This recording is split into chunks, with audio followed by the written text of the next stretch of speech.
CBI को पिंजरे वाला तोता का। सीबीआई जैसे मनीष रंजन के पॉकेट में पोस्टमार्टम रिपोर्ट चीख चीख के कर रही है कि उसका बलात्कार हुआ, प्राइवेट पार्ट क्षत हो गया। सीबीआई वालों की बेटियां उनसे पूछती हैं या नहीं कि इस केस में इंसाफ होगा या नहीं। पटना के चर्चित नीट छात्रा रेप मौत मामले में आज कोर्ट में एक बार फिर हलचल तेज रही। शंभू गर्ल्स हॉस्टल वाली बिल्डिंग के मालिक मनीष रंजन की जमानत याचिका पर सोमवार को सुनवाई हुई, लेकिन राहत नहीं मिली। करीब 1.25 घंटे तक चली सुनवाई के बाद कोर्ट ने जमानत पर फैसला टाल दिया है। अब इस मामले में अगली सुनवाई 11 मार्च को सीबीआई के मजिस्ट्रेट कोर्ट में होगी। सुनवाई के दौरान कोर्टरूम का माहौल भी गर्म रहा। पीड़ित परिवार के वकील और सीबीआई के वकील के बीच तीखी बहस देखने को मिली। पीड़ित पक्ष की ओर से एक बार फिर जांच पर सवाल उठाए गए। वकील एस.के. पांडे ने साफ कहा कि जांच में लापरवाही बरती जा रही है। हालांकि सीबीआई के वकील ने इस पर कड़ा एतराज जताया। उन्होंने कहा कि ये जमानत की सुनवाई है, यहां जांच एजेंसी पर सवाल उठाना उचित नहीं है। इतना ही नहीं, सीबीआई ने कोर्ट में लिखित रूप से कहा है कि फिलहाल इन्वेस्टिगेशन में मनीष रंजन की जरूरत नहीं है। यहीं से मामला और गर्मा गया। पीड़ित पक्ष के वकील ने सीबीआई की कार्यशैली पर गंभीर आरोप लगाए। उन्होंने कहा कि सुप्रीम कोर्ट ने सीबीआई को कभी पिंजरे वाला तोता कहा था और इस केस में जांच देखकर ऐसा लग रहा है कि एजेंसी निष्पक्ष नहीं है। वकील ने यह भी आरोप लगाया कि अलग से एफआईआर दर्ज की गई और पॉक्सो एक्ट की धारा जानबूझकर हटा दी गई। इतना ही नहीं, उन्होंने मांग की कि इस केस में सबूतों से छेड़छाड़ के आरोप में संबंधित पुलिस अधिकारियों, जिनमें हेमंत, रोशनी, एएसपी, एसएसपी और डीजीपी तक शामिल हैं, पर केस दर्ज किया जाए। कोर्ट में इन तीखे आरोपों के बीच माहौल काफी तनावपूर्ण रहा। अब सबकी निगाहें 11 मार्च पर टिक गई हैं, जब सीबीआई कोर्ट में इस जमानत याचिका पर फिर सुनवाई होगी। सबसे बड़ा सवाल यही है, क्या मनीष रंजन को अगली तारीख पर राहत मिलेगी? क्या जांच पर उठ रहे सवालों का जवाब मिलेगा? और क्या पीड़ित परिवार को इंसाफ मिलेगा? पटना के इस बहुचर्चित मामले में हर सुनवाई के साथ नए सवाल खड़े हो रहे हैं और जवाबों का इंतजार अब भी जारी है। रंजन की जमानत याचिका पर सुनवाई 11 मार्च तक के लिए स्थगित कर दी गई है। जमानत पर आज कोई फैसला नहीं हुआ।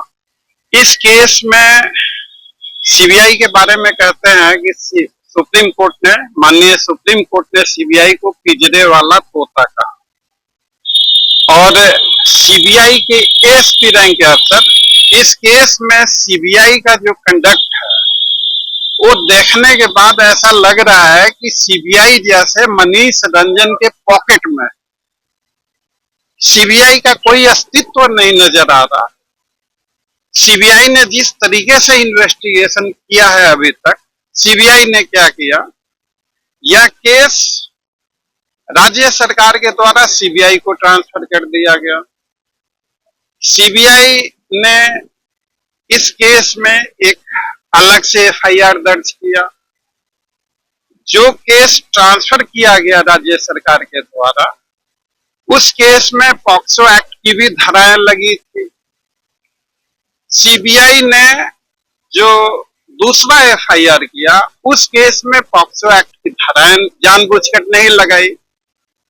अगर लड़की की उम्र 18 साल से कम है, सीबीआई को के पास लड़की का डेट ऑफ बर्थ के तौर पे मैट्रिकुलेशन का सर्टिफिकेट है और बात सेक्सुअल इंटरकोर्स से रिलेटेड है, पोस्टमार्टम रिपोर्ट चीख चीख के कर रही है कि उसका बलात्कार हुआ, प्राइवेट पार्ट क्षत हो गया, एफएसएल रिपोर्ट ह्यूमन सीमन की बात कर रही है, लड़की माइनर है स्कूल सर्टिफिकेट के मुताबिक, और उसके बावजूद अगर सीबीआई पॉक्सो एक्ट की जो धाराएं लगी हुई उन धाराओं को हटा दी, मतलब सीबीआई पॉक्सो एक्ट के होल पर्पस को डिफीट और फ्रस्ट्रेट कर दिया। सीबीआई अदालत में कहती है कि मनीष रंजन को जमानत दे दी जाए। वो सीबीआई जांच एजेंसी के तौर पे नहीं, बल्कि मनीष रंजन के पॉकेट में रहते हुए मनीष रंजन के जमानत की पैरवी करते हुए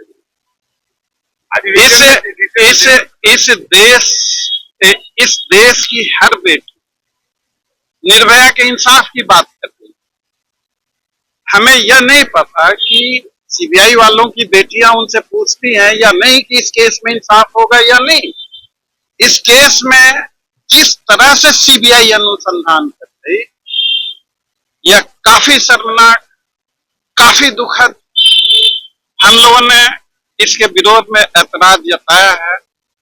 हम लोग इस केस में हर जिम्मेवार पुलिस ऑफिसर जैसे हेमंत कुमार झा, रोशनी कुमारी, डॉक्टर अनु कुमारी, एएसपी अभिनव कुमार, एसएसपी कार्तिकेय जी और डीजीपी विनय कुमार, सीबीआई के जो एएसपी रैंक के ऑफिसर हैं पवन कुमार श्रीवास्तव, इन पर साक्ष्यों और सबूतों के साथ छेड़छाड़ करने का मुकदमा चला रहे हैं। और उस पे हम लोग कानूनी कार्रवाई, क्योंकि यह लोग कानून से ऊपर नहीं है। यह सीबीआई पॉक्सो एक्ट जो धाराएं लगी हुई थी, सीबीआई को पावर ही नहीं है कि पॉक्सो एक्ट की धाराएं वो हटा दे। एक ऐसा केस जिस पे नजर हमारे देश की लाखों करोड़ों बेटियों की है। हमारे पड़ोस की बेटियां पूछती हैं कि अंकल इस केस में इंसाफ होगा कि नहीं होगा। आश्चर्य है।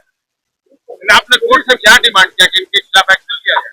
हमने डिमांड रखा है, हमने दरखास्त भी दी है। कोर्ट ने काफी सख्ती से इन सारी चीजों को अपने ऑर्डर में नोट किया है। सीबीआई ने लिखत में जवाब दिया है और इन सारे चीजों पे कोर्ट ने भी इसे काफी गंभीरता से लिया।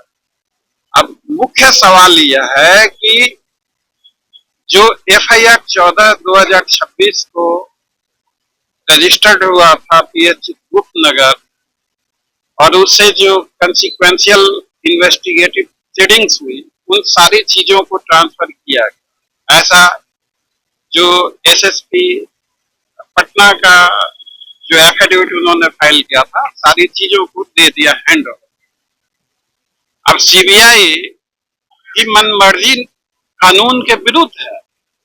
सीबीआई ने बगैर किसी वजह से, अब सवाल सिर्फ इतना ही है कि जब पॉक्सो एक्ट की धाराएं लगी थी तो सीबीआई ने किस आधार पे पॉक्सो एक्ट की धाराएं हटाई। दूसरा, बगैर किसी ठोस वजह के सीबीआई के द्वारा पॉक्सो एक्ट की धाराएं हटाना यह गैर कानूनी है। और तीसरा, यह सारे कार्य किसे फायदा पहुंचाने के लिए किया जा रहा। चौथा, क्यों ऐसा किया जा रहा। और सुशासन की सरकार से हमारा सवाल यह है कि इंसाफ दिलवाने की पहली जिम्मेवारी सरकार की होती है। क्यों कि जांच एजेंसियां सरकार के अधीन काम करती है। अगर जांच सही तरीके से निष्पक्ष और स्वतंत्र नहीं हो तो इंसाफ का मिलना लगभग नामुमकिन है। अगर जांच एजेंसियां जानबूझकर मनमानी करे, हमने अदालत में कहा कि ऐसी स्थितियों में अदालत कार्रवाई कर सकती है।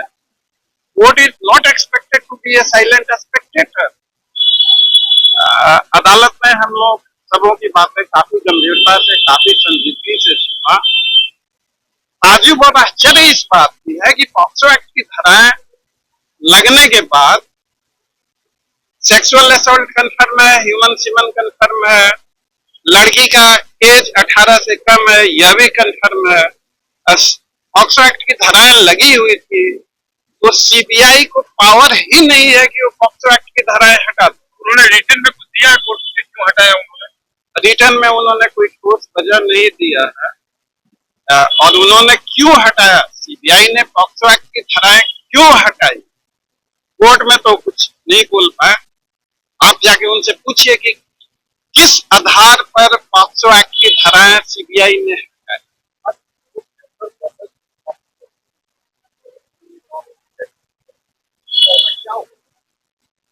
देखिए, अब हो सकता है कि उनको लग रहा हो कि व्यक्तिगत, मैं तो इस केस में वकील का कभी कोई व्यक्तिगत इंटरेस्ट नहीं होता।